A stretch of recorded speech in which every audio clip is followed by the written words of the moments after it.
नमस्कार मंडळी, मी सूरज खरटमल रत्न मराठी मीडियावर तुम्हा सगळ्यांचं पुन्हा एकदा स्वागत करतो आणि पुन्हा या सगळ्या कलाकारांचं हार्दिक हार्दिक स्वागत रत्न मराठी मीडियावरती. रामकृष्ण रामकृष्ण हरी, रामकृष्ण हरी. अभंग तुकाराम हा सिनेमा आपल्या भेटीस लवकरच येतोय आणि त्या निमित्ताने आम्ही सगळे असा गप्पा मारतोय. मला सुरुवातच अशी करायची आहे अवधूत सर, की साधारण तुम्ही ज्या ज्या पद्धतीच्या विषयाला हात घातलेला आहे, साधारण विषय तुम्हाला निवडत येतो की तुम्ही विषयाला निवडत जाता? नाही, मला असं वाटतं की भगवंताने ही सगळ्यांची योजना केली आमच्या हातून हे कार्य घडवून घेण्याची. त्यामुळे निवडणारे आम्ही कोणीच नाही आहोत. ते प्रेरणा देणारे माऊली तुकोबार आहे, छत्रपती शिवाजी महाराज, आणि तेच ठरवतात, तेच देतात आणि त्याची योग्य वेळ आल्यानंतर ते आमच्या हातून घडवून घेतात. योग्य वेळ मी अशासाठी म्हणलं की यंदाचं वर्ष जसं कैवल्य साम्राज्य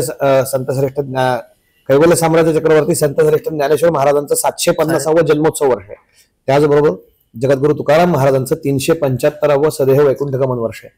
आणि ह्याचं औचित्य साधून त्याच वर्षामध्ये हे 2 चित्रपट येणं ही नक्कीच म्हणजे योजना आहे आणि त्या हातून घडतं याच समाधान आहे. क्या बात आहे.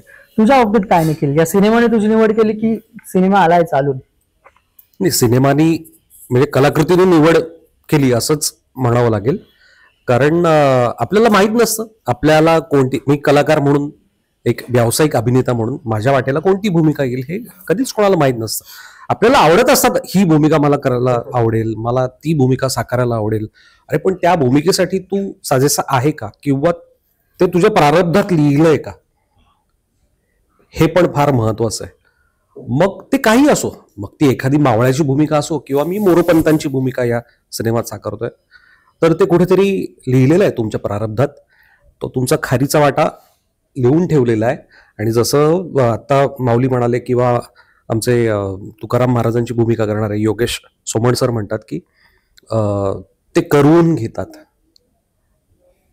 तुकाराम महाराज असो किंवा छत्रपती शिवाजी महाराज असो, त्यांचे आशीर्वाद आहेत, ते करून घेतात.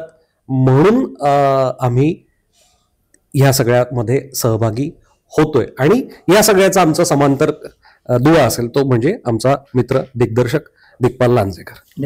समीर सर, तुम्ही ऑलरेडी या चमूचा भाग आहात. याआधी तुम्ही या चमू सोबत काम केलेलं आहे. नव्याने पुन्हा एकदा अशा पद्धतीच्या सिनेमामध्ये, पिरियड फिल्म मध्ये काम करणं, कशा पद्धतीचा तुमचा एकंदरीत अनुभव आहे? मी निखिलशी खूप सहमत आहे या गोष्टीबद्दल की आमच्याकडनं घडवून घेतात की वा मला हे करायचं आहे, पण नाही आत्ता लिहिलंय, आत्ता नाही, थांब ना जरा, संयम ठेव, पुढे कधीतरी मिळेल तुला. तर तो संयम म्हणता येईल, त्या संयमाचं फळ असं एक एक छान प्रत्येक वेळेस पदरी पडतं. आणि दिग्पाल झाड हलवतो आणि एक एक छान छान सुमधुर फळ तुमच्या झोळीत पडतात. आणि ऑफकोर्स ती साकारताना एक कोरी पाटी असते आणि जाताना एक सुंदर चित्र त्याच्यावर काढलेलं असतं. आणि यावेळेस फारच वेगळ्या पद्धतीचं माझ्या कोऱ्या पाटीवर दिग्पालने चित्र काढलंय आणि ती पाटी घेऊन मी मिरवतो. अजिंक्य, तू नव्याने या चमूमध्ये सामील झालेला आहेस, कसा आहे तुझा एकंदरीत अनुभव? खूपच चांगला, कारण मी आतुरतेने वाट पाहत होतो की सरांकडून किंवा सरांच्या टीमकडून, दिग्पाल सरांकडून विचारणा व्हावी. माझ्या पहिल्या मालिकेच्या वेळेला दिग्पाल सरांसोबत माझं ब्रीफ कॉन्व्हर्सेशन झालं होतं, कारण रायटर म्हणून तेव्हा ते त्या मालिकेत विठू माऊलीजीचं नाव आणि माझं पहिलं काम होतं ते. तर त्याच्यानंतर मी बॅक टू बॅक सरांचे वेगवेगळे सिनेमा इतके जास्त म्हणजे सुपरहिट होताना पाहिले आणि किती डिटेलमध्ये त्यावर काम केलं गेलंय. आणि प्रत्येक सिनेमामध्ये दिग्पाल सरांचं हेही खूप कौतुकास्पद आहे की इव्हन एवढ्या सिनेमांनंतर, एवढ्या सुपरहिट सिनेमानंतर या सिनेमामध्येही जेव्हा मी सेटवर काम करत होतो तेव्हा सरांचं डिस्कशन ऐकायला यायचं की फ्रेम बद्दल ते चर्चा करायचे की अजून हा क्लोज असा लावला तर, किंवा ह्या पद्धतीने अजून सिनेमॅटिक कसं दिसेल ह्यासाठीचा प्रयत्न. सो दॅट शोज की एकदा प्रूव्ह केलं, एखाद्या विषयात हात घातला आणि त्यानंतर ठीक आहे आता अजून काय बेस्ट करू, याच्यावर माझं नॉलेज तर आहे, हा विचार नसून किती अजून आधुनिक पद्धतीने तो मांडता येईल विषय, ह्या पद्धतीने, ह्या गांभीर्याने ते काम करतात. आणि त्याबद्दल खूप ऐकलं होतं मी. नुकताच ह्या सिनेमाच्या आधी जो सिनेमा आला होता ज्ञानेश्वर माऊलींच्या विषयावर, तर त्यामध्ये काम केलेला एक अभिनेता तेजस म्हणून, त्याच्याकडून मी ऐकलं होतं की अरे अजिंक्य, तू दिग्पाल दादासोबत काम कर, तुला खूप आवडेल. खूप ज्या झोन बद्दल आपण आता डिस्कस करतोय ते तसेच आहेत. आणि माझे असे असे अनुभव होते आणि मनात मला असं विचारायला, वाव गुड, आता पण ते विचारणं कधी होईल, कारण त्यांच्याकडून ते यायला हवं. आणि एक साधारण महिना दीड महिन्याच्या आत मला असा कॉल आला, आणि कॉल आल्यावर मला असं झालं की यांनी मला काहीही विचारू देत, मी होच म्हणणार, कमर्शियल्स वगैरे बद्दल चर्चा न करता. आणि सुवर्ण योग असा की त्यांनी विचारणा केली ती छत्रपती शिवाजी महाराजांच्या भूमिकेसाठी, तेही अशा वयातल्या जे आपण मोठ्या पडद्यावर फार वेळा पाहिलेले नाहीयेत. योगायोगाने माझं वय, ती चेहरापट्टी आणि सगळ्या गोष्टी सूट होतील असं त्यांना वाटणं, ह्यासाठी एक वेगळी कृपा लागते मला असं वाटतं. आणि ते माझ्या वाट्याला आलं तर अजून एक वेगळी छटा, अजून एक वेगळी भूमिका, आणि ती इतक्या मोठ्या गांभीर्याने घेण्याची भूमिका मला करायला मिळाली. मला खूप अभिमान वाटतो, याचा भाग्यवान समजतो मी स्वतः. डेफिनेटली. परंतु आता मी एक गोष्ट असं निरीक्षण करतो की तुम्ही चौघेही ज्या पद्धतीने बोलताय, इतकं श्रेयशूत आता कोणी नाहीये. सो हे राहणं कशा पद्धतीने आपल्यामध्ये भिनत जातं किंवा येत जातं, काय तुमचं साधारण ह्या मागची विचारधारणा काय? जसा आपला लीडर असतो, जसा आपला टीम कॅप्टन असतो, तशी बाकीची टीम पण वागायला लागते किंवा त्यांना आपण फॉलो करतो, कारण चांगलं दिसतंय आपल्याला. तर दिग्पालकडे बघून त्याची शिस्त म्हणता येईल. शिस्त म्हणजे छेडे घेऊन फक्त शिस्त नसते. म्हणतात ना की ए काय थुंकलास तू नाही थुंकायचं, पण तोपर्यंत तुला बोलण्याचा हक्क नाही येतो. तो स्वतः नाही करत तर तुम्हालाही करावं असं नाही वाटत. वाईट गोष्टीबद्दल म्हणतो, स्वतः चांगल्या गोष्टी करतो त्या तुम्हाला कराव्याशा वाटतात, फार जवळ जावं असं वाटतं त्याच्या, की अजून सांग ना मला शिकायचंय, माणूस म्हणून शिकायचंय. कलाकार म्हणून ते नंतर माणूस म्हणून कळलं की कलाकार म्हणून ते बाहेर पडणारच आहे. पण तो इनपुट जो असतो, जी भूक असते, ते आम्हा सर्वांमध्ये आहे. खूपशा गोष्टी खरंच तुम्हाला माणूस म्हणून माहीत नसतात. आता ह्या आमच्या चित्रपटा म्हणजे अभंग तुकाराम चित्रीकरण करताना एक तर आमची काही प्रथा आहे की पूजन होतच, आणि नंतर आम्ही नाम लावतो प्रत्येक जण सेटवर. ते लावल्यानंतर एक वेगळ्या पद्धतीची शांतता अशी निर्माण होते, मनशांती आपण जी म्हणतो ती निर्माण होते. आणि या सगळ्या वातावरणामध्ये तुम्ही त्या चांगल्या प्रवाहात असं वाहत जाता छान. नंतर तो अरे प्रवाह कमी किंवा अरे आपण किनारे लागलो का काय असं म्हणता म्हणता परत म्हणता अरे परत उडी मार, पुढच्या प्रवाहात जायचंय आपल्याला. असा हा प्रवास दिग्पाल घडून आणतो आमच्याकडनं. वा, क्या बात आहे. आता तुम्ही फॉलोचा उल्लेख केलात म्हणून अवधूत सर, आतापर्यंत म्हणजे संत तुकाराम महाराजांचे त्या काळाचा चाहता वर्ग जर आपण आता मोजला तर आता अनेकांचे तितके फॉलोअर्स नसतील सोशल मीडिया साधारण या सगळ्या ह्याच्यावरती. आज ज्या पद्धतीने पिढी फॉलो करते किंवा काय गोष्टी फॉलो करायला हव्यात ह्याचं आपल्याला ज्ञातच नाहीये. त्या काळात त्या देव बाबड्या भक्तांना होतं की आपल्याला काय फॉलो करायचंय. त्यांनी महाराजांना फॉलो केलं, महाराजांचं ज्ञान फॉलो केलं, आणि ते वृद्धिंगत होत गेले, प्रगल्भ होत गेले. आजचा समाज प्रगल्भ नाही होतं तर मागे चाललंय, आपण पाहतोय. असं त्यांना फॉलो करणं, काय फॉलो करणं इम्पॉर्टंट, तुम्ही काय फॉलो करता? मार्ग दावूनी गेले आधी दयानिधी संतते, तेण्याची पंथे चालू जाता न पडे गुंता कोठे काही, असं संतांनी सांगितलं. सरळ स्पष्ट भाषेत सांगितलं की या पद्धतीने तुम्ही जाल, तुमच्या आयुष्यात कधीही गुंतागुंत होणार नाही. कारण आपल्या आयुष्यातले जे काही काय गोष्टी आहेत ना, त्या आपणच ओढून आणलेल्या असतात. माझे गुरु डॉक्टर रामचंद्र देखणे सर नेहमी सांगायचं की न खाण्याने काही होत नाही, जे काही रोग होतात खाण्याने होतात. म्हणजे खाणं म्हणजे अति कुठलं काही खाल्लं, आपण बघतो ना प्रमाणात कुठल्या गोष्टी आपण व्यवस्थित खाल्ल्यात तर त्याचा शरीराला फायदा होतो, पण ते जर उलट पालट झालं की त्याचे दुष्परिणामही होतात. सो हे जे संतांनी सांगितलेला मार्ग आहे, छाती ठोकपणे सांगितलेला आहे त्यांनी की अरे हा जो मार्ग आहे हा राजमार्ग आहे, आणि इथून तुम्ही चाललात मग त्याच्यामध्ये काय काय नियम पाळायचे त्या मार्गावरनं चालताना ते छोट्या छोट्या गोष्टींमध्ये सांगितलेले आहेत संतांनी. तुकाराम महाराज आपल्याला सांगतात की अरे कोणाही जीवाचा न घडो मत्सर, विष्णुमय जग वैष्णवांचा धर्म, भेदाभेद भ्रम अमंगळ. हे संपूर्ण जग विष्णुमय आहे. मग वैष्णवांत आपण सगळे वैष्णव आहोत, तुम्ही कुठल्याही जाती धर्माचे असा, तुम्ही वैष्णव आहात. मग वैष्णवाचा धर्म काय आहे? भेदाभेद भ्रम अमंगळ, एकमेकांमध्ये भेदाभेद करणं हे अमंगळ आहे. त्यामुळं तुम्ही कोणाचाही मत्सर करू नका. बरं, त्याच्यामागे सायन्स पण आहे बरं का. द्वेष मत्सर एखाद्याला तुम्ही करता जेव्हा डोक्यात आलं अरे माझा डोक्यात गेला असं जे असतं ना आपल्या, त्याच्याबद्दल आपण नकळत मनामध्ये निगेटिव्ह विचार करायला लागतो, प्रचंड आपल्याला त्रास होत असतो त्याच्या कुठल्या गोष्टीचा. बरं, त्या समोरच्या माणसाला काहीच फरक पडत नसतो, जो काही दुष्परिणाम होतो तो तुमच्या शरीरावर होत असतो. आणि म्हणून या सगळ्या गोष्टीतनं बाहेर पडण्यासाठी फॉलो करायचं तर संतांनी दिलेले विचार फॉलो करा, त्यांनी सांगितलेलं अभंगांच्या माध्यमातून सांगितलेलं तत्वज्ञान फॉलो करा. आणि हे सगळं फुकट आहे, कुठली रॉयल्टी आपण त्यांना देत नाही. आणि मी नेहमी माझ्या कार्यक्रमांच्या माध्यमातून सांगतो, जगद्गुरु तुकोबारायांनी ₹1 कुठली अपेक्षा न ठेवता केवळ जगाच्या कल्याणा संतांच्या विभूती देह कष्टभीती परोपकार आहे, परोपकारासाठी हे सगळं केलं. तुका म्हणे आता उरलो उपकारा पुरता असं म्हणलेलं ते. मग आणि बरं, आज आपण आता या आजच्या युगात आपण वावरतो, आपल्याला रॉयल्टी मिळते एखाद्या गोष्टीची, नाही का? मी गाणं म्हणलं तर मला त्याची रॉयल्टी मिळते, एखादं गाणं दिलं त्याची रॉयल्टी मिळते. तुकाराम महाराजांना काय रॉयल्टी देणार आपण? त्यांनी एवढं फुकट, एवढं हजारो अभंगांच्या माध्यमातून फुकट दिलं, त्यांना काय रॉयल्टी देणार? माऊलींना काय रॉयल्टी देणार? मग त्यांनी जो मार्ग दाखवलेला आहे त्याच्याप्रती आपली लॉयल्टी ही त्यांना रॉयल्टी आहे. क्या बात आहे. वा, आणि वा. हे फॉलो करा. हे ह्या आभासी जगातले फॉलोअर मला बरेच जण म्हणतात, आता गंमत सांगतो ह्याच्यावरनं विषय निघाला म्हणून, हो, yes. कार्यक्रम ठरताना मला काही हल्ली बऱ्याच ठिकाणावरनं इन्स्टावर वगैरे सर तुमचा कार्यक्रम ठेवायचा वगैरे वगैरे सगळं चर्चा झाल्यानंतर मग ते म्हणतात की हो असं असे, ते म्हणतात यांचे फॉलोअर तेवढे नाही तो. म्हणलं काय करू मला, म्हणजे काय म्हणलं, अहो म्हणलं तुमची गाणी गाऊन लोकांचे फॉलोअर वाढले तुमचे. म्हणलं मला माहित नाही ते काय असेल ते असेल, एखाद्याला वाटलं नसेल की बाबा याला फॉलो करावं किंवा माझ्यात काही फॉलो करण्यासारखं आहे असं वाटलं नसेल. नाही आज कशालाही फॉलो करतात लोक कळलं. म्हणलं ते मी नाही सांगू शकत ना, ते समाजाने ठरवायचं कशाला फॉलो करायचं. पण हा हे मी नक्की सांगू शकतो की आम्ही ज्यांना फॉलो केलंय त्यांना तुम्ही फॉलो केलं तर तुमच्या आयुष्यातला गुंत नक्कीच होणार. कोणाला फॉलो करायचंय, कोणाला फॉलो करायचंय हे कळणं सुद्धा गरजेचं. अगदी अगदी. मला हा. एक फक्त त्यामध्ये दरवेळेस प्रार्थना, प्रत्येक महाराष्ट्रातल्या च्या बाहेरचा माणूस पण करत असेल की शिवरायांचे 8वावे रूप, शिवरायांचा 8वावा प्रताप. पण फॉलो करण्यासाठी फक्त शिवरायांचे 8वावे रूप, त्याच्या पुढे कोणी जात नाही. पुढचं करायला लागलं ना तर नक्कीच फॉलोअर्स वाढतील तुमचे. वा, क्या बात आहे. एकंदरीत आपण जे ग्लिम्सेस पाहतोय सोशल मीडियावरती, म्हणजे माझं निरीक्षण असं आहे की त्याच्यामध्ये अनेक नवीन पात्र दिसतात.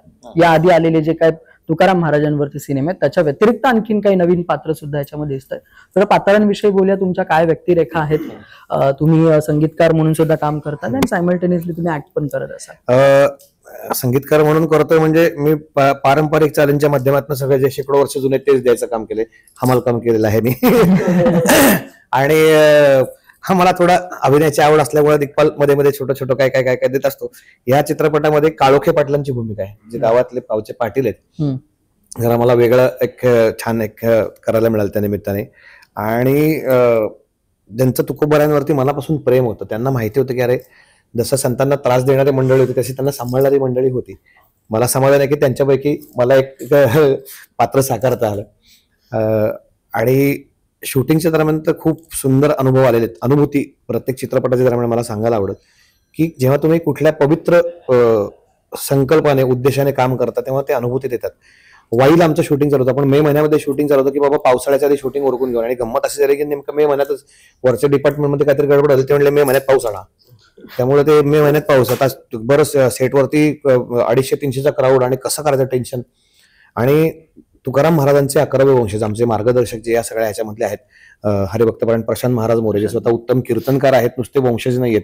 नावाला सांगायला की मी वंशज आहे तसं नाहीये, त्यांचा अभ्यासही तेवढाच चांगला आहे. तर ते सहकुटुंब शूटिंग बघायला सेटवरती यायचे बरंच. आणि त्या दरम्यान ते आलेले असताना 360 डिग्री पाऊस पडत होता. आणि जिथं आपलं शूटिंग चाललंय तिथे पाऊस नव्हता. अगदी नदीच्या काठावर घाटावर शूट चाललं होतं, नदीच्या पलीकडे पाऊस पडतोय पण अलीकडे पाऊस नाही. ही अनुभूती आहे. हे सगळं अनुभवायला त्या माध्यमातून मिळतं. आणि संगीताच्या बाबतीत मी सांगितलं तसं पारंपरिक चाली शेकडो वर्ष जुन्या चाली आहेत. एक फक्त अभंग राजसू कुमार मदनाचा पुतळा ही जी चाल आहे स्वर्गीय आनंद मोडक सरांनी केलेली चाल आहे, सुंदर चाल आहे. आणि चंद्रकांत काळे काकांनी ती गायलेली. आणि ती मला पुन्हा गायला, म्हणजे मला त्यांच्याबरोबर कधी काम करण्याचा योग नाही आला, पण या निमित्तानं मला त्यांची चाल गायला मिळाली. आणि मला या राजसू कुमारसाठी कौतुक करायचे माझे रिदम अरेंजर आपल्या सर्वांचे ज्यांना ओळखतात आणि कलाकार नितीन शिंदे आणि त्यांची सर्व टीम. नितीन शिंदे सरांनी इतका सुंदर रिदम अरेंज केलाय राजसू कुमारचा असेल, इतर सगळ्या अभंगांचा. बेलाताईने गायलेला आनंदाचे डोही आनंद तरंग, तो फार धमाल आलेली ह्याची, खूप मजा आलेली. एका वेगळ्याच लेवलला ते सगळं काम केलेलं. असा सगळा प्रवास आहे आता निखिल. तुझ्या व्यक्तिरेखेविषयी. मी मोरोपंतांची भूमिका या सिनेमात साकारतोय. भक्ती आणि शक्तीचा संगम, अलौकिक असा संगम आणि अविस्मरणीय अशी ती भेट, इतिहासात त्याची नोंद आहे अशी ती भेट जेव्हा झाली त्या दोघांची, त्यांच्याबरोबर तुकाराम महाराजांना भेटायला मोरोपंत आणि बाजी सर्जेराव जेधे हे दोघे पण आले होते. तर त्या प्रसंगाचं चित्रण या सिनेमात आपल्याला पाहायला मिळतं आणि त्या अनुषंगाने मोरोपंतांच्या भूमिकेत मी तुम्हाला पाहायला मिळेल. खरं तर खूप छोटीशी पण अत्यंत महत्वाची अशी भूमिका आहे. अत्यंत निष्ठावंत असे मोरोपंत आपल्याला महाराजांबरोबर सदैव तिथे उभे टाकलेले आपल्याला पाहायला मिळतात. मग युद्धाचा प्रसंग असो तेव्हा छातीची ढाल करून महाराजांच्याही पुढे आम्ही उभे राहू, काय व्हायचं ते आमचं होऊ देत, पण महाराज तुम्ही नाही पुढे जायचं, ही निष्ठा महाराजांप्रती असलेली अशा मोरोपंतांच्या भूमिकेत मला पाहायला मिळेल तुम्हाला. आणि याकरता मी आजन्म ऋणी असेल आमच्या दिग्दर्शकाचा. हा सर. प्रत्येक व्यक्तीला मी जी व्यक्तिरेखा साकारण्याचा प्रयत्न केलाय, ती व्यक्तिरेखा विठ्ठलाच्या शोधात असते, माऊलींच्या शोधात असते, आणि समोर स्वतः आल्यानंतर त्यांना ते दिसत कळतच नाही आणि त्यांचा अपमान करतात. ते म्हणतात, अरे काय इंद्रायणी तिरी राहतोयस, काय गाथा लिहिलीस, विसर्जन करून टाक. आणि नंतर त्याला कळतो, अरे पांडुरंगच होता समोर. आणि त्यानंतर त्यांची भक्ती जी त्यांच्या प्रती वाढली, ते आयुष्यभर त्यांचं टाळकरी म्हणून त्यांच्या मागे उभे असायचे. आणि पहिली जी आरती जी लिहिली होती ती या रामेश्वर भट्टांनी लिहिली होती, ते चरित्र मी करतो. म्हणजे खरं तर माईक. रामेश्वर भट्टांच्या सांगण्यावरूनच तुकोबारायांनी रामेश्वर भट्टांचे कान भरले होते. रामेश्वर भट्ट तसे नव्हते, म्हणतात ते माऊलींच्या शोधात होते, भक्त, तेव्हा ते लोकांना फॉलो करत होते. आणि लोकांना की अहो नाही हे चुकीचं आहे, हो का चुकीचं आहे, बरं चुकीचं आहे, हा तू चुकीचं आहेस रे, जा असं कर. आणि नंतर स्वतःच विचार करताना, अरे पांडुरंग पांडुरंग, आता हाच तर गेला ना माझा पांडुरंग. अजिंक्य. छत्रपती शिवाजी महाराजांची भूमिका करतोय अर्थातच, आणि अशा वयाचे पौगंडावस्थेतले की जे बऱ्याचदा आपण स्क्रीनवर पाहिलेले नाहीयेत. सो ते एक नाविन्य होतच. दिग्पाल सरांसोबत चर्चा माझी अशी झाली होती की म्हणजे त्यांचा तो तेजस्वीपणा पण दिसला पाहिजे, पण त्या वयानुसारच त्यांचं बोलणं, आणि तो तेजस्वीपणा असताना पण इतका मोठा माणूस किंवा इतका मोठा राजा विनम्र पण असू शकतो, किंवा त्यांना जेव्हा एखादी अनुभूती होते ज्याची त्यांनी अपेक्षाच केली नव्हती, हे सगळं प्रसंग किंवा हे भाव साधारण त्या ठराविक काही सीन्स मधून, जी मध्यवर्ती भूमिका नाहीये जसं मी म्हणालो, पण त्या सीन्स मधून दाखवण्याचा तो एक प्रयत्न केलाय. आणि जे साकारताना मला हे ट्रान्झिशन दाखवणं खूप मजेशीर वाटलं. किंवा आता जेव्हा मी डबिंगच्या वेळेला पाहत होतो स्क्रीनवर, तेव्हा मला छान वाटलं ते पाहताना, जे प्रेक्षकांनाही मजा येईल, की एक प्रकारे छोटीशी परीक्षा पाहायला की काय, की कोणीतरी तुकाराम महाराज किंवा तुकाराम बुवा म्हणून मावळातून ऐकण्यात येत आहे असं आऊसाहेबांकडून जेव्हा कळतं छत्रपती शिवाजी महाराजांना आणि पाठवले जातात, तेव्हा परीक्षा पाहण्याच्या हेतूने ते गेलेत. आणि अगदी मोरोपंत आणि बाजी सर्जेराव आणि काही जणांना, मावळ्यांना सोबत घेऊन ते जातात. आणि जी एक मजा पाहण्याच्या हेतूने ते बघतायत की अच्छा आता तुकाराम महाराज आले आणि आता ते काय रिॲक्ट करतील, एवढ्या सगळ्या गोष्टी तिथे घेऊन गेलेत ते, म्हणजे सजवलेला घोडा असो, काही सोनं चांदी असो किंवा असं, त्यावर तुकाराम बुवा जे रिॲक्ट करतात आणि त्यातून ज्या मार्मिक पद्धतीने ते बोलतात, त्यातून यांना जी अनुभूती होते आणि जवळजवळ एक विरक्ती आल्याची भावना जी त्यांच्या मनात येते. आणि इतका तेजस्वी पुरुष, आपलं दैवत, त्यांना विरक्ती आल्यावर आणि ते त्यांना गुरु मानतायत किंवा आता तुम्ही सांगाल ते आम्ही करू हे म्हणतायत. सो ह्याचं एक गांभीर्य लक्षात ठेवून आणि हे एक ट्रान्झिशन दाखवणं आणि त्यांच्या डोळ्यात ते दिसणं, फार डायलॉग्स मध्ये न दाखवता, हे सगळं जे होतं ते तितकंच चॅलेंजिंग पण होतं. But thanks to Digpal sir की आय थिंक ते चांगलं रिफ्लेक्ट झालं असावं स्क्रीनवर आणि प्रेक्षकांनाही ते आवडेल. माझ्या ओके असा शब्द तुला ऐकू येणार नाही. आतापर्यंत याआधी जे अजिंक्य आतापर्यंत याआधी तुकाराम महाराजांचे जे सिनेमे येऊन गेले त्याच्यामध्ये अगदी छोटा प्रसंग महाराजांचा आणि तुकोबारायांचा दाखवलेला आहे, परंतु याच्यामध्ये तुकाराम महाराजांनी शिवाजी महाराजांना कशा पद्धतीने मार्ग दाखवला किंवा कशा पद्धतीने ते त्यांचे गुरु होते किंवा तो गुरु शिष्य या दोघांचा जो समन्वय होता तो कसा आहे त्या संदर्भात काय सांगशील की तेवढाच पुरता तो प्रसंग दाखवणार आहे? मला असं वाटतं दिग्पाल सरांचं मुळात प्रेम आणि अभ्यास या विषयावर किंवा शिवराय अष्टकामधून पण आपण पाहिलं त्यांच्या छत्रपती शिवाजी महाराजांच्या आतापर्यंत आलेल्या सिनेमांवर, तर मला असं वाटतं एक पासिंग शॉट जरी ठेवला असता ना त्यांनी ह्या भूमिके बाबतीत, तो त्याचंही एक डेप्थ आणि त्याचंही एक ग्रँजर तितकंच दिसलं असतं असं मला वाटतं, बिकॉज ते दिग्पाल सरांनी दाखवलंय. सो त्यांच्या त्या दाखवण्यामध्ये आहे. असं पाहायला गेलं तर यामध्ये प्रसंग असा कुठलाही आपण पाहणार नाही आहोत जो याच्या आधी ब्लॅक अँड व्हाईट सिनेमामध्ये वगैरे दाखवला गेला नाहीये. पण ज्यानुसार त्यांची मांडणी आहे, ज्यानुसार ते जे व्हिज्युअल्स क्रिएट करतात त्यांच्या टीम सोबत दिग्पाल सर, तर त्यामुळे तो सगळा प्रसंग म्हणजे बऱ्याचदा ना असं घडतं की कम्प्लीट स्ट्रेंजर्स, अनोळखी लोक आपल्यासाठी इतक्या टाळ्या वाजवतात आणि इतकं कौतुक करतात. आपल्या जवळचे मित्रमंडळी, शाळेतले, कॉलेजमधले बऱ्याचदा ते करत नाहीत किंवा समहाव त्यांच्या कॉमेंट नसतात आपल्या याच्यावर किंवा आवर्जून सांगणं समहाव काही एक प्रकारे वृत्ती किंवा एक भावना असेल माहिती नाही. ह्या वेळेस माझे बाकी प्रोजेक्ट आल्यावर आणि हा प्रोजेक्ट आल्यावरचा जो फरक मला जाणवलाय, मला आवर्जून काही मित्र मैत्रिणींचे मेसेजेस आले कॉलेजच्या आणि शाळेतल्या पण, की अंगावर शहारे आले ट्रेलर टीजर बघून, नॉट इव्हन ट्रेलर तर आज रिलीज झाला. तर मग मला असं वाटलं की त्यांना न पाठवता त्यांचा जो स्वतःहून आलाय ह्याच्याने मला एक वेगळी पोचपावती मिळाली की वा, आपण जे प्रयत्न केलाय तो पोचेल आणि तो आवडेल लोकांना. असं यालाच लागून yes, please. हा जो प्रसंग आहे जगद्गुरु तुकाराम महाराज आणि छत्रपती शिवाजी महाराजांच्या भेटीचा सर्व ज्ञात आहे.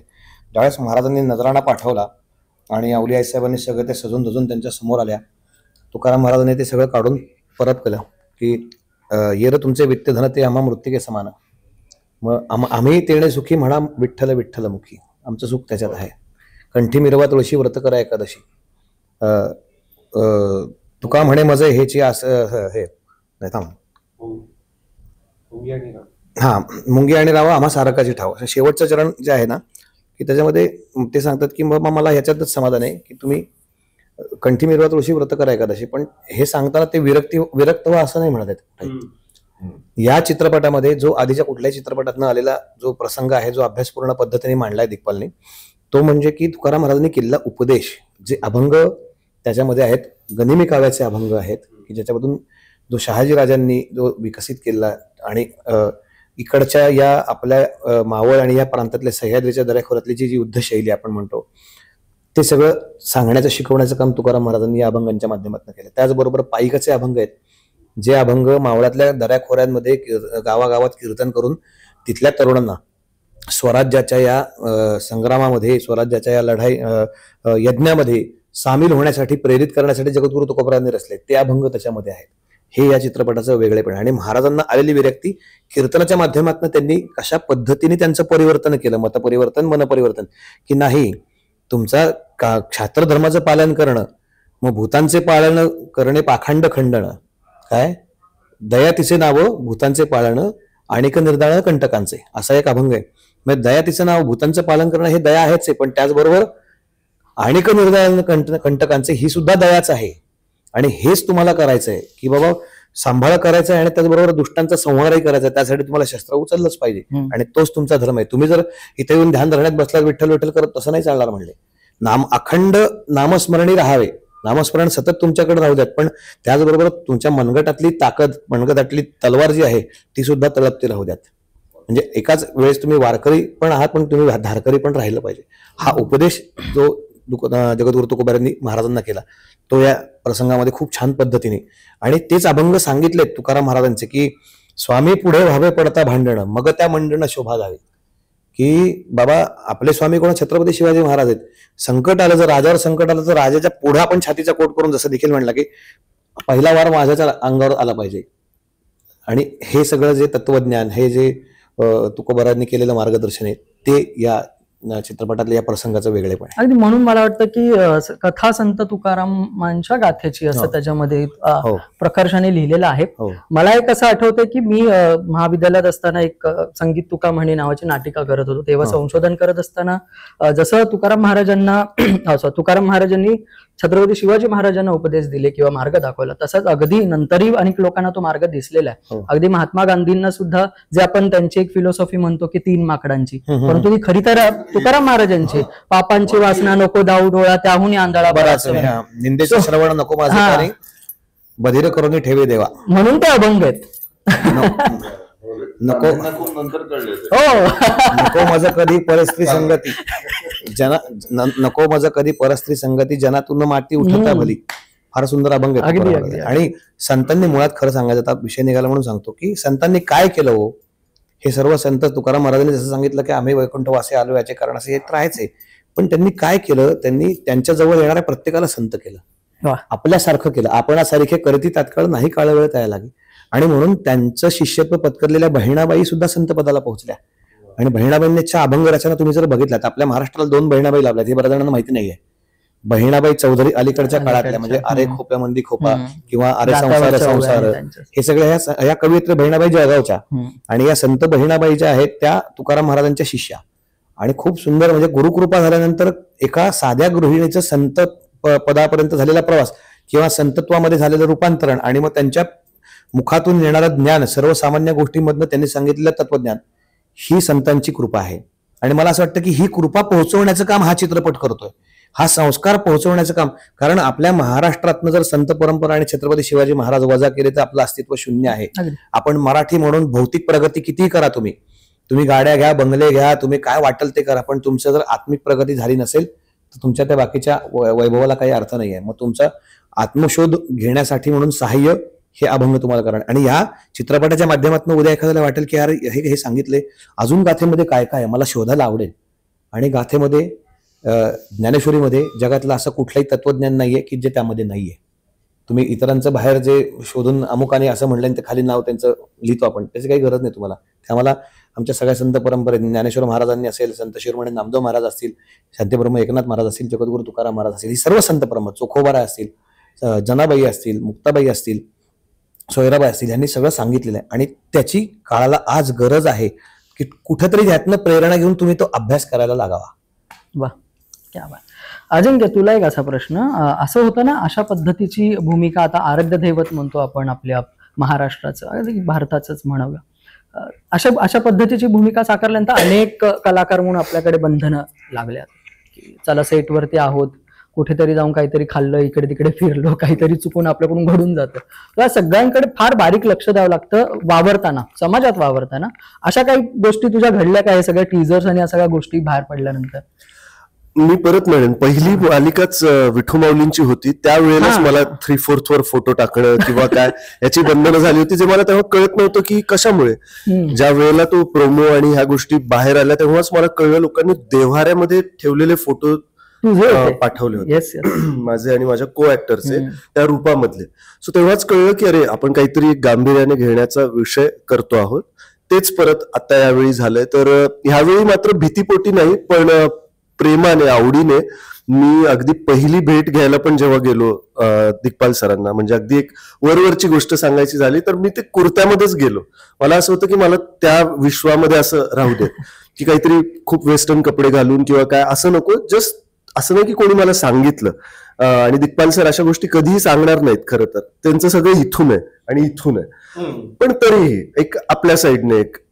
सो हेच मी केलं. बाकी मी काय दारू पित नाही, सिगरेट ओढत नाही, शिवीगाळ करत नाही. सो म्हणून तसाही मला काही मोजून मापून आणि कमीच बोलतो, म्हणजे जसं असेल. सो नाही असं काही मला भूमिकांच्या निवडीमध्ये पण बंधने येतात ना, आता ते ह्या पुढे मला कळेल खरं तर. आणि अर्थात खूप संवेदनशील विषय आहे किंवा आजकाल, आणि लोकांकडे सगळ्यांकडे मोबाईल फोन्स अवेलेबल आहेत, पटकन काही ना काही पटकन टीका करायला. सो तसं तर आहे, पण खूप घाबरून करण्यापेक्षा मला खूप आदराने आणि मनापासून करायचं होतं हे काम. तसंच मी ते केलंय, तसंच प्रमोटही करणार आहे. आणि पुढची कामं ही शेवटी कामं आहेत. सो प्रत्येक भूमिकेला साजेसं वागावं किंवा साजेसं करावं हेच आहे. आणि छत्रपती शिवाजी महाराजांची भूमिका केली याचा अर्थ मी त्याचा अंशही बनलो असं अजिबात नाहीये, पण त्यांच्याकडून प्रेरणा घेता यावी आणि ती पुढे करता यावी हा विचार नक्की आहे. हा बदल मी नक्की सांगेन की मी वाचत होतो काही आणि काही व्लॉग वगैरे पण बघत होतो छत्रपती शिवाजी महाराजांवर आणि ह्या सुरुवातीच्या काळावर. सो मावळातल्या त्या मावळ्यांसोबत ज्यांच्यासोबत त्यांची मैत्री होती त्यांच्याच सोबत त्यांनी एक कशा प्रकारे त्यांची सेना बनवली आणि किती घट्ट होते ते एकमेकांसोबत ह्याची चर्चा मी माझ्या शाळेतल्या आणि कॉलेजच्या काही मित्रमैत्रिणींसोबत करत होतो आणि मला असा विचार आला की आम्ही एकत्र येऊन काही का नाही करत आहोत. सो 2026 साठी असा माझा जस्ट एक गोल आहे की एकत्र काहीतरी एक फॉर्म करावी कंपनी, काहीतरी एक प्रोजेक्ट एकत्र, असा जस्ट विचार आला आणि ती खरोखर प्रेरणा मला ह्या बद्दलच्या चर्चेमधून आली. तर आता बघूया काय घडेल. मला वाटतं एक उत्तम उदाहरण निखिल इथे आहे, कारण त्यांनी महाराजांची सुद्धा भूमिका केलेली आहे, सायमल्टेनियसली नाचाची सुद्धा भूमिका केलेली, विविध रंगी त्यांनी भूमिका साकारलेल्या आहेत. सो तुझ्या बाबतीत तेव्हा तू जेव्हा महाराजांची भूमिका साकारली होतीस किंवा त्याच्यानंतर अनेक तू भूमिका साकारल्या, तुला सुद्धा अशी काही बंधनं वगैरे आली होती का? मी स्वतःला घालून घेत नाही आणि कोणी घातली तर मी त्याच्याकडे लक्ष देतो. क्या बात. कारण मी एक अभिनेता आहे. माझ्या पोतडीत काय काय दडलेलं आहे हे दाखवणं, माझी कला लोकांसमोर सादर करणं हे माझं काम आहे आणि ती मी प्रामाणिकपणे करणं हेही माझं काम आहे. ती प्रामाणिकपणे केली तर ती आपोआप पोहोचते. मग ती छत्रपती शिवाजी महाराजांची भूमिका असो, स्वातंत्र्यवीर सावरकरांची भूमिका असो, बायजासारखी फुलवंतीमधली भूमिका असो, किंवा मग आता मोरपंतांच्या भूमिकेतून मी तुमच्या भेटीला येणार आहे. माझ्यासाठी कुठलीही बंधनं नाहीयेत. मी एक अभिनेता आहे आणि बंधनं घालू पण नाही कोणीच, असं माझं तोच मुद्दा आहे या प्रश्नाचा. घालू नये, अजिबात घालू नये. जसं संगीताला पण कोणती भाषेची बंधनं नसतात, तसंच एखाद्या अभिनेत्याला सुद्धा कुठली भाषेची किंवा इतर कुठलीही बंधनं नसावीत. हा, पण जेव्हा आपण अशा पद्धतीच्या भूमिका जेव्हा साकारतो की जे दैवत आहे, उभ्या महाराष्ट्राचं दैवत छत्रपती शिवाजी महाराज, म्हणजे हे म्हणताना आपसुक माझ्या हृदयाजवळ माझा हात जातोय, इतकं त्यांच्याविषयी असलेलं लोकांचं मत आणि आदर आणि त्या म्हणजे तेही माणूसच होते, त्यांच्यातलं माणूस पण होतं आणि ते तितके जाणते होते. अशी भूमिका सादर करताना काही गोष्टींचं भान बाळगायला हवं, एवढं नक्कीच. बंधनं नसावीत एक अभिनेता म्हणून, एक कलाकार म्हणून, वैयक्तिक, पण त्यांनी त्याचं भान मात्र ठेवावं आणि ते जपावं. किमान त्या भूमिकेत असताना, त्याचा त्या वेशात वावर असताना त्यांनी ती जबाबदारी आहे. म्हणजे अगदी छोट्यातली छोटी उदाहरणं आपण कित्येकदा आमच्याकडून आपसुक ह्या गोष्टी होतात की महाराजांची मूर्ती एखाद्या ठिकाणी आपल्याला जेव्हा सन्मान म्हणून दिली जाते, पायातनं आपण चप्पल शूज बाजूला काढून ती स्वीकारतो, इतका आदर आपण देतो, कारण ते आपलं दैवत आहे. तर ते हे कसं भान आहे तसं भान आपण बाळगावं. बाकी हा, मला अगदी तेच म्हणायचं की कलाकार म्हणून बंधन नसावं. म्हणजे वेगवेगळे जर तुम्ही अभिनेता आहात तर वेगवेगळे पैलू तुमच्यातले वेगवेगळ्या भूमिकांच्या माध्यमातून. आता समीर सर शिवराज अष्टकामध्ये सुरुवातीला ते खलनायक होते, पण त्यांना प्रत्येक चित्रपटात तेवढंच ऍक्सेप्टन्स मिळालेलं आहे. अजयदादांनी बाजीप्रभू असे उभे केले की बाजीप्रभू म्हणजे हेच, ज्या अजयदादांनी तानाजीराव उभे केले तानाजीराव म्हणजे हेच, तेच या चित्रपटामध्ये खलनायक आहेत. तेच अजयदादा मुक्ताईमध्ये चांगदेवांची भूमिका केली, संत ज्ञानेश्वर माऊली मालिकेमध्ये विसोबा खेचरांची भूमिका केली. त्यामुळे भूमिका करण्यामध्ये बंधन नसावं. तुमच्या काय होतं की ह्या भूमिका करत असताना समाज तुमच्याकडे एक वेगळा आदर निर्माण झालेला असतो. त्यामुळे तुमच्या वैयक्तिक जेव्हा आचरण तुम्ही करत असता कुठे गेला कार्यक्रमांना वगैरे, त्याचा तुमच्यावरती थोडासा प्रभाव असणं गरजेचं आहे की नाही बाबा हे आपलं त्या चष्म्यातनं किंवा त्या हे प्रतिमेच्या दृष्टीने लोक आपल्याकडे बघतायत, तर आपल्याकडनं कुठली अशी गोष्ट घडायला नको चुकून सुद्धा की ज्याच्यामुळे त्यांना त्रास होईल. हे भान नक्कीच मतलब कलाकारांनी प्रत्येक. आता मला जसं गाण्याचं म्हणला निखिल, मला सगळ्या प्रकारची गाणी गायला आवडतात. मी जेव्हा माझं चित्रपट सृष्टीत जेव्हा पहिलं मी गाणं गायलं मराठी आपल्या ह्याच्यातलं, ते हार्ड रॉक सॉन्ग होतं. हा रेकॉर्डिंगचा सगळा साक्षीदार आहे. टार्गेट चित्रपट आला होता, त्याच्यामध्ये खूप मोठी स्टारकास्ट होती. संजय नारळकर सर होते, अंकुश चौधरी, स्वप्नील जोशी, सिद्धार्थ जाधव, अशी खूप मोठी स्टारकास्ट होती. तर त्याच्यात अभिजित कवठाळकरने संगीत केलं होतं. त्यात 2 गाणी, एक ड्युएट होतो पॉप स्टाईलचं, रमा कुलकर्णी यांनी मी गायलेलं, आणि दुसरं एक हार्ड रॉक होतं. आणि त्याच चित्रपटात मी गीतकार म्हणून पण एंट्री केली होती. मी गोंधळ दिला होता, तो आनंद शिंदे सरांनी गायला होता. वा. त्यामुळं बंधन नसावं. पण मला माहिती आहे की माझ्याकडे समाज जेव्हा बघतो, मी एक बंधन स्वतःला घातलेलं की मी कधी आयुष्यात द्विअर्थी किंवा डबल मिनिंग वाले गाणे गाणार नाही. तसं मला एक ऑफर पण आली होती, एक गाणं होतं, पण म्हटलं सॉरी, मी नाही गाऊ शकत. तुम्ही किती पैसे दिले तरी मी नाही गाऊ शकत. हा, तुम्ही प्रेमगीत सांगा, भक्तिगीत सांगा, भावगीत सांगा, अगदी मी वेगवेगळ्या भाषेतलं, मी कव्वाली पण गायलेली आहे, मी कानडी अभंग गातो, सगळे असं सगळं वेगवेगळं मला खूप आवडेल. पण हे बंधन मी स्वतःला नक्की घातलं की अशा प्रकारचं मी गाणं गाणार नाही की जेणेकरून लोकांच्या मनात जी माझी प्रतिमा आहे त्याला तडा जाईल. वा, क्या बात. शेवटचा प्रश्न असा की आता ह्या सगळ्या प्रवासात तुम्ही आहात, सिनेमाचं शूटिंगही केलं, इतके दिवस तुम्ही सगळे एकत्र होतात, आणि पुन्हा पुन्हा ते हॅमर होत जातो ना विषय आपल्याकडे की अभंग तुकाराम, अभंग तुकाराम. काय विचार त्यांचा उमगला तुम्हाला या सगळ्या प्रवासामध्ये? एक विचार तुम्ही जर जाता जाता सांगितला. सगळ्यात महत्वाचं म्हणजे एक तुमच्या माध्यमातून सांगू इच्छितो की कुठलेही संत जन्माला आले आणि संत झाले असं नाहीये. संत म्हणूनच डायरेक्ट आले तसं नाहीये. सर्वसामान्य व्यक्ती माणसापासून संतत्वापर्यंतचा जो प्रवास आहे, आधी केलं मग सांगितलं, तर मला वाटतं तो प्रवास खूप महत्वाचा आहे. आणि तो प्रवास आपल्याला खूप शिकवत असतो की अरे बाबा, अशा पद्धतीने आपल्याला जायला पाहिजे. आपण संत नाही होऊ शकत, तेवढी आपली पात्रता पण नाही, पण किमान त्यांनी जे सांगितलेलं आहे ते थोडंसं अंगीकारून आपल्या जीवनाचा उद्धार नक्कीच करू शकतो. मला असं वाटतं हे आपण याच्यातून नक्कीच शिकू शकतो. शिकण्यासारखं खूप आहे, खूप. म्हणजे इतकं अगाध असं तत्वज्ञान मांडलंय तुकाराम महाराजांनी त्यांच्या अभंगातून. म्हणजे त्या वारकरी संप्रदायाचा अत्यंत अविभाज्य घटक असलेला अत्यंत पवित्र असा हा ग्रंथ, आणि त्या ग्रंथातल्या हजारो ओवी अभंग याच्यातून इतकं शिकण्यासारखं आहे. पण मी म्हणेन अगदी एका वाक्यात सांगायचं झालं तर मी संयम शिकलो, तो कसा ठेवायचा. आणि मी जी साकारली भूमिका त्याच्यातनं मी निष्ठा शिकलो मोरोपंतांकडनं, की शिवाजी महाराजांप्रती असलेली निष्ठा आणि तुकाराम महाराजांचा संयम. हे एवढं सगळं घडतंय आणि मी माझ्या हाताने माझं अख्खं आयुष्यभराचं सगळं संचित सोडतोय पाण्यात, आणि त्यानंतर ते तरंगतायत. किंवा हे जे आहे हे सगळं चालू असताना त्यांचा जो काही संयम होता, म्हणजे संतांना खूप त्रास दिलाय लोकांनी अगदी, पण त्यांचा संयम आणि त्यांचा तोल कधी त्यांनी सोडला नाही, ते शिकण्यासारखं. विठ्ठलाला शोधू नका, स्वतः पहा, हे मी शिकलोय. वा वा. स्वतःमध्ये बदल करा. आता आत्मा परमेश्वर महाराजच म्हणतात, त्यांचंच म्हणणं आहे ते.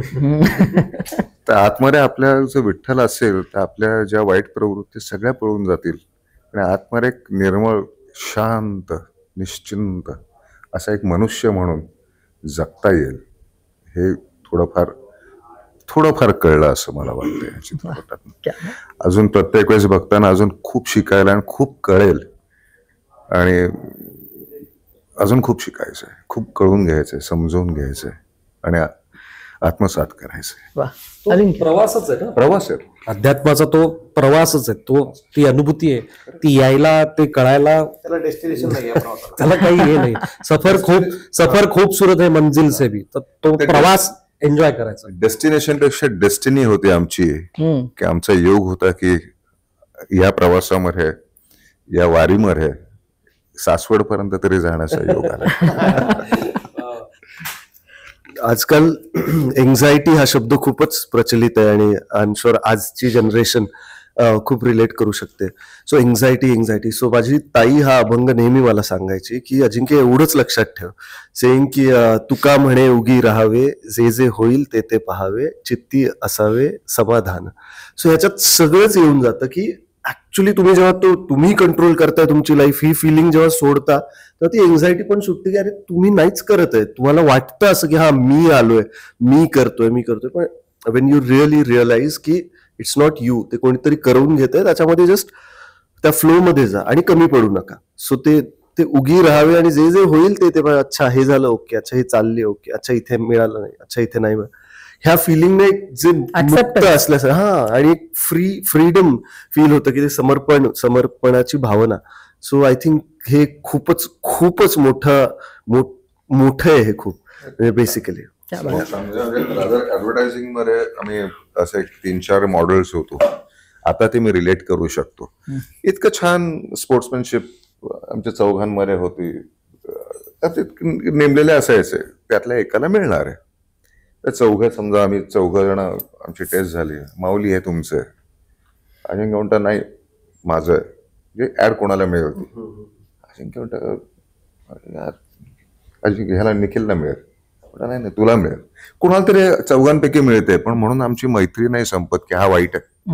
कारण पुढच्या वेळेस समजा अजिंक्यला मिळाली तर आमच्या 4घांपैकी मला एक खरे मिळेल, माऊलींना एक मिळेल.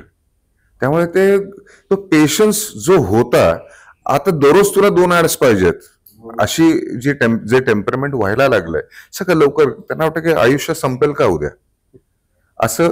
आणि ठीक आहे, ती म्हणतात ती एक लाट असते आणि त्या लाटेला थोडं शांत करण्यासाठी बहुतेक यांचं दर्शन घ्यायला लागेल त्यांना. मला सांगायचं की जगद्गुरु तुकाराम महाराज आयुष्यातल्या प्रत्येक घटनेकडे सकारात्मक दृष्टीने पाहायला शिकवतात. बरे झाले देवा निघाले दिवाळे, वरी या दुष्काळे पिढा केली. बरे झाले देवा बाईला कर्कशा, वरी आली जशा संसाराशी. हा बरं झालं असं कोण म्हणेल का? आयला बरं झालं माझी नोकरी गेली, आयला बरं कोण ते तुकाराम. इथं काय शिकायचंय की त्याच्या मागचा दृष्टिकोन शिकायचा आहे. इथं मला सावता महाराजांचा संत सावता महाराजांचा अभंग आठवतो. ते म्हणतात, समयासी सादर व्हावे, देव ठेविल तैसे राहावे. काय मग देव ठेविल तर काहीच करायचं नाही का? तसं नाही आहे. तुमचं कर्तव्य कर्म तुम्हाला 100% करायचं आहे. तुम्ही प्रपंच करताय, तुमची नोकरीचे बाबा 9 to 5 तुमची नोकरी आहे, ते सोडून घरी बसा असं कोणी सांगितलं नाहीये. किंवा तुम्ही व्यवसाय करताय तर तुमच्या घरी येऊन तुम्हाला कोणी मिळेल असं नाही. तुमचा व्यवसाय तर तुम्हाला ते करणं, शेती करताय तर ते तुम्हाला करायचंच आहे. पण ते केल्यानंतर जे काही आपल्याला आशा अपेक्षा असतात ना, ते ठेवायचं नाहीये. मग त्याच्यात सावता महाराज म्हणतात पुढे, कोण्या दिवशी बसून हत्तीवर, कोण्या दिवशी पालखी सुभेदार, कोण्या दिवशी पायाचा चाकर चालून जावे. कधी हत्तीवर बसायला मिळेल, कधी पालखीत बसायला मिळेल. तर हत्तीवर बसला किंवा पालखीत बसला म्हणून पायी चालण्याची कुचेष्टा करू नकोस. कधीतरी तुलाही पायी चालावं लागेल. आणि जेव्हा तुला पायी चालावं लागेल तेव्हा हत्तीवर बसलेल्याकडे बघून दुःख करू नको. हे तत्वज्ञान, हे संतांची शिकवण आणि हे आत्मसात करणं मला असं वाटतं की, आणि मला माऊलींच्या कृपेने मला या सगळ्या गोष्टींची अनुभूती माऊलींनी दिलेली आहे. वेळ लागते सगळं कळायला. म्हणजे मी ऍड्सचं उदाहरण सांगितलं की असं 4 आम्ही असं चांगले मित्र अजूनही आहोत. कधी फोन आला तर सगळ्या पेशन्सचा कारभार. त्यानंतर मी 180 प्रोडक्ट्स केले. 180 प्रोडक्ट्स. एका प्रोडक्टचे 2 ते 3 ऍड फिल्म्स होतात, म्हणजे कॅल्क्युलेट करा. पण तिथे म्हणतात ना की अरे ग्लॅमरस आहे, ग्लॅमरचं शेपूट असतं आणि त्या ग्लॅमरच्या शेपटाकडे बघितलं तुम्ही तोंडावर पडता. त्यामुळे सरळ आपलं काम करत राहावं. ते शेपूट किती वाढतं ते लोकांनी ठरवावं आणि लोकांनी त्याचं कौतुक करावं. आपण आपलं सरळ जात राहायचं. मागे बाबा वाढतंय वाढू दे, पालेसारखं तुटू नये, तुटलं तरी परत ते येते.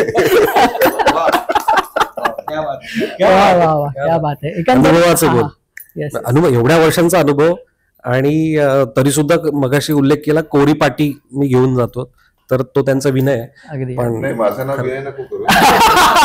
मला कसं की माझं इंजिनिअरिंगचा विद्यार्थी आहे. आम्हाला फक्त आकृत्या माहिती असतात आणि डायमेन्शन्स माहिती असतात आणि कुठून किती जोर लागेल फोर्सेसवर आम्ही काम करणारी मंडळी असतो. त्यामुळे साहित्याच्या जवळ पण नाही गेलो मी अनफॉर्च्युनेटली. आणि असं होतं ना प्रत्येक वेळेस, अरे अख्खे एवढं वाचलंय यांनी. त्यामुळे आपली पाठी खोडायची इंजिनियरची आणि साहित्याची पाठी घेऊन जायची समोर, किंवा मोकळी आहे जरा याच्यावर काहीतरी 2-4 छान काहीतरी मला शिकव ना. आणि असं करत करत खरं सांगायचं इतकं शिकायला मिळालं. भाषा म्हणा किंवा बाकी साहित्य. आणि आता तर संतवाणी इतकं जवळ आलेलं आहे की फोन करून विचारू शकतो, माऊली हा अभंग ऐकतोय, ह्याचा नाही हे 4 शब्द कळत नाहीयेत. तर माऊली बरोबर सांगतात की काय नक्की आहे, किती उलगडत. सहवास सहवास आहे तो, सहवास आहे. क्या बात. मुलाखती समाप्त आपण तुमच्या भैरवीने करूयात असं मला वाटतं. नक्कीच नक्कीच. भैरवी म्हणण्यापेक्षा याच चित्रपटातला अभंग आपण घेऊया. चालेल चालेल. आणि मी आवाहन करतो पुन्हा एकदा सर्वांना, जगद्गुरु संत श्रेष्ठ तुकाराम महाराजांच्या या अभंगांची, या गाथेची आणि त्यांच्या चरित्रकथेची अनुभूती घेण्यासाठी सहकुटुंब सहपरिवार आपल्या आप्तेष्ट गणगोत्र मित्र सगळ्यांसह चित्रपटगृहामध्ये हा चित्रपट बघायला नक्की जा. या आनंदाच्या डोहातले उठणारे आनंद तरंग अनुभवायला नक्की चित्रपटगृहामध्ये जाऊन 7 नोव्हेंबरपासून चित्रपट येतोय. आपण सगळ्यांनी चित्रपटगृहामध्ये जाऊन हा अभंग तुकाराम, कथा संत तुकारामांच्या गाथेची हा चित्रपट नक्की बघावा. ह्या चित्रपटातला अभंग हा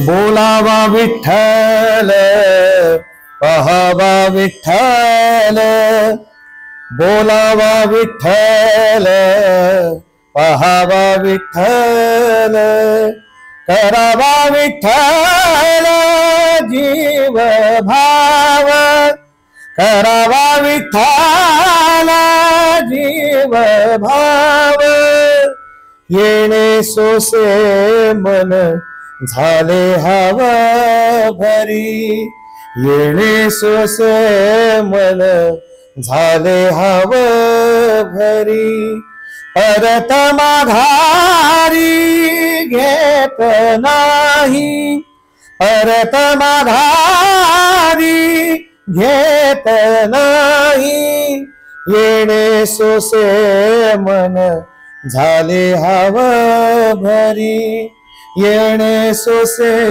मन झाले हवा भरी. क्या बात, वा वा. रामकृष्ण हरी. खूप खूप धन्यवाद आणि पुढच्या प्रवासासाठी खूप खूप शुभेच्छा. थँक्यू. रामकृष्ण. रत्न मराठी मीडियाला सबस्क्राईब करा, बेल आयकॉन बटन दाबा आणि ह्या व्हिडिओला नक्की लाईक करा आणि तुमच्या प्रतिक्रिया कॉमेंट बॉक्समध्ये नक्की कळवा.